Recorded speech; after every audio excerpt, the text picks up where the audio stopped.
Assalamualaikum warahmatullahi wabarakatuh.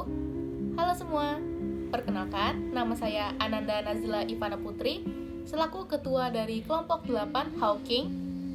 Pada kesempatan kali ini, saya beserta teman-teman saya akan mempresentasikan materi kami pada hari ini yang berjudul Layanan Terapi bagi Anak dengan Hambatan Fisik dan Motorik.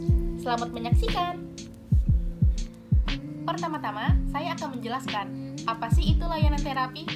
Nah, terapi atau pengobatan adalah remediasi masalah kesehatan, biasanya mengikuti diagnosis.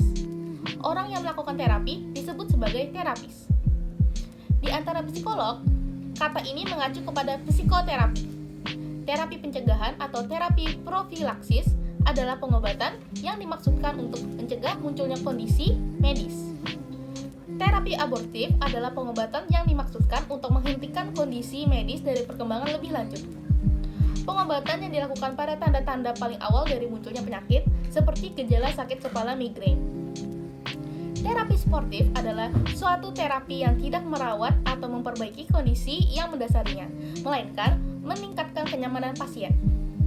Nah, sehingga layanan terapi ialah pelayanan yang dilakukan pengobatan masalah kesehatan mengikuti diagnosis dan bertujuan untuk memulihkan kesehatan orang yang sedang sakit, pengobatan penyakit, perawatan penyakit. Layanan terapi yang pertama adalah terapi okupasi. Terapi okupasi adalah salah satu layanan terapi yang bertujuan meningkatkan keterampilan agar seseorang lebih mandiri. Nah, berikut ini keterampilan yang perlu dikembangkan. Yang pertama adalah keterampilan kontrol emosi dan perilaku dan kontrol diri. Yang kedua ada keterampilan motorik kasar dan halus. Lalu ada keterampilan komunikasi dan interaksi sosial, keterampilan kognitif dan persepsi atau mengumpulkan dan menerima sebuah informasi, dan yang terakhir adalah keterampilan bantu diri.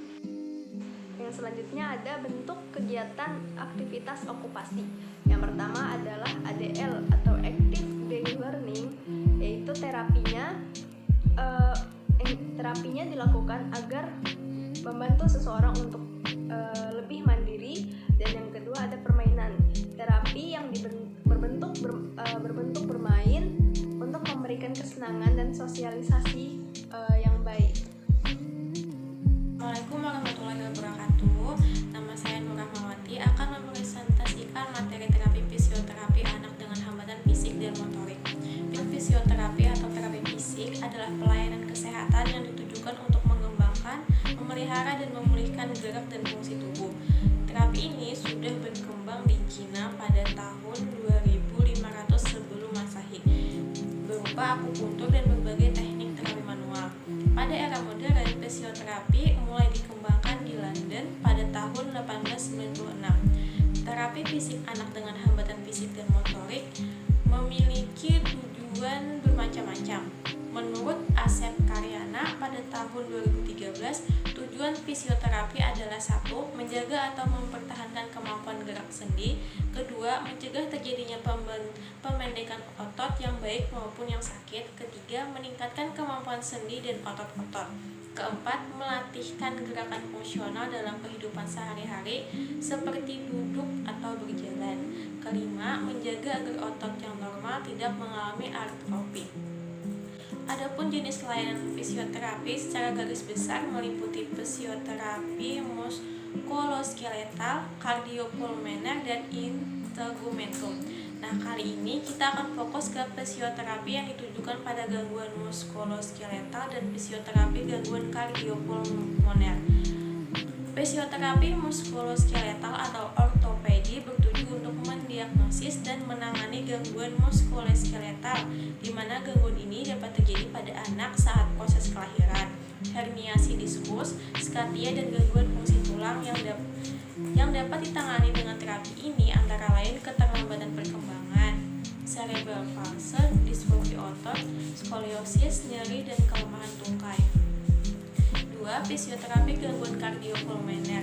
Fisioterapi ini menangani masalah kardiopulmoner seperti asma, pneumonia jenis COPD, plastik fibrosis, dan pasca intrakyokard. Terapi ini bisa dilakukan pada semua umur karena sangat baik untuk menangani gangguan fisioterapi non-organ pada sistem kardiopulmoner. Di sini saya akan menjelaskan tentang tahapan pelaksanaan layanan fisioterapi. Yang pertama, asesmen. Asesmen merupakan suatu faktor penting dalam melakukan pelayanan fisioterapi. Bentuk pada layanan fisioterapi meliputi asesmen fisik dan gerak. Asesmen gerak merupakan langkah awal yang harus dilaksanakan oleh guru atau terapi sebelum diberikannya layanan fisioterapi yang sangat berguna untuk tahapan dalam proses layanan fisioterapi selanjutnya. Yang kedua, analisis. Analisis adalah untuk mengetahui jenis keberapasi anak, hambatan, dan gerak yang dimiliki oleh anak secara lebih jelas serta untuk menentukan kemungkinan jenis layanan fisioterapi yang akan diberikan kepada anak. Yang ketiga, perencanaan. Tujuan perencanaan untuk menentukan mana saja jenis intervensi fisioterapi yang akan diberikan kepada anak yang mengalami keberapasi disesuaikan dengan letak hambatan yang dimiliki anak berdasarkan hasil asesmen. Perencanaan dimulai dengan mempertimbangkan kebutuhan intervensi dan mengarah kepada pengembangan rencana intervensi termasuk tujuan yang terukur dan disetujui oleh pasien. Yang keempat, intervensi. Intervensi adalah pemberian layanan kepada anak sesuai dengan perencanaan yang telah dibuat. Dalam intervensi ini, fisioterapis harus dapat menyesuaikan diri kondisi anak dan dengan respon anak yang akan timbul ketika diberikan intervensi. Intervensi fisioterapi adalah implementasi dan modifikasi teknologi fisioterapi yang terdiri dari manual terapi, peningkatan gerak dengan menggunakan peralatan, pelatihan fungsi, penyediaan alat bantu pendidikan pasien, konsultasi, dokumentasi, koordinasi, dan komunikasi. Yang kelima, evaluasi. Evaluasi adalah untuk mengetahui keberhasilan dan hambatan yang dialami setelah diberikannya suatu tindakan, yaitu fisioterapi pada anak yang mengalami keberapasi.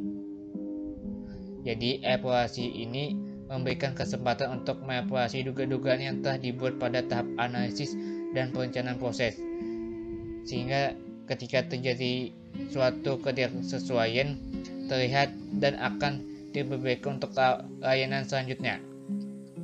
Yang keenam, rekomendasi. Rekomendasi ini dibuat setelah dilakukannya evaluasi dan efektivitas pemberian intervensi. Rekomendasi berisi pilihan layanan yang diajukan untuk anak sesuai evaluasi yang telah dilakukan sebelumnya yang bertujuan untuk meningkatkan pemberian layanan fisioterapi pada anak keberapasi.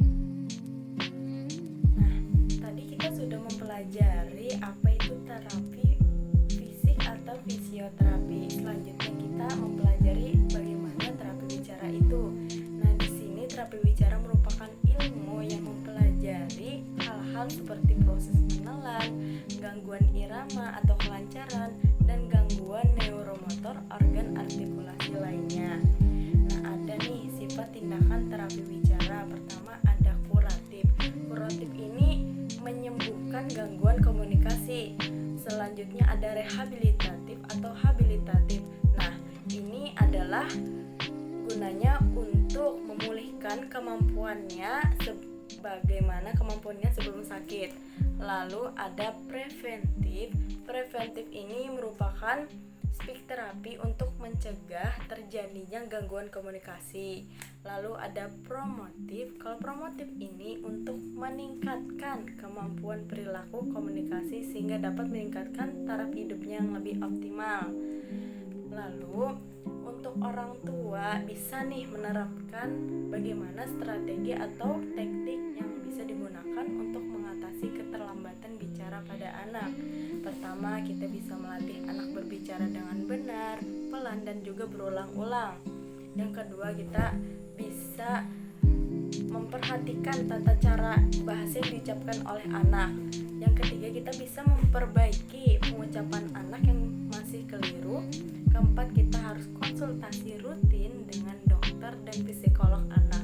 Nah, gunanya ini adalah untuk mengetahui perkembangan anak, apakah mengalami perkembangan atau mengalami kemunduran. Lalu kita bisa menggunakan media teknologi yang dapat mendukung kata anak-anak, bisa menggunakan handphone, kita juga bisa menggunakan televisi, bisa menggunakan radio, dan juga lain-lain. Ya, untuk kesimpulan, anak dengan gangguan fisik dan motorik merupakan penyandang bentuk kelainan atau hambatan pada sistem otot, tulang, dan persendian yang dapat mengakibatkan gangguan koordinasi, komunikasi, adaptasi, mobilisasi, dan gangguan perkembangan keutuhan pribadi. Dengan demikian, anak dengan hambatan fisik dan motorik mengalami hambatan atau kesulitan dalam melakukan aktivitas sehari-hari yang berkaitan dengan gerak seperti makan, minum, bermain, berpakaian, dan lainnya. Layanan terapi ialah pelayanan yang dilakukan pengobatan masalah kesehatan mengikuti diagnosis dan bertujuan untuk memberikan kesehatan orang yang sedang sakit, pengobatan penyakit, perawatan penyakit. Layanan terapi untuk anak tunadaksa ada 3, yaitu terapi okupasi, mengembangkan keterampilan agar mampu mandiri, terapi fisik, fisioterapi, mengembangkan gerak fungsi menggunakan penanganan secara manual, terapi bicara, mempelajari tentang bahasa bicara dan suara. Sekian, terima kasih.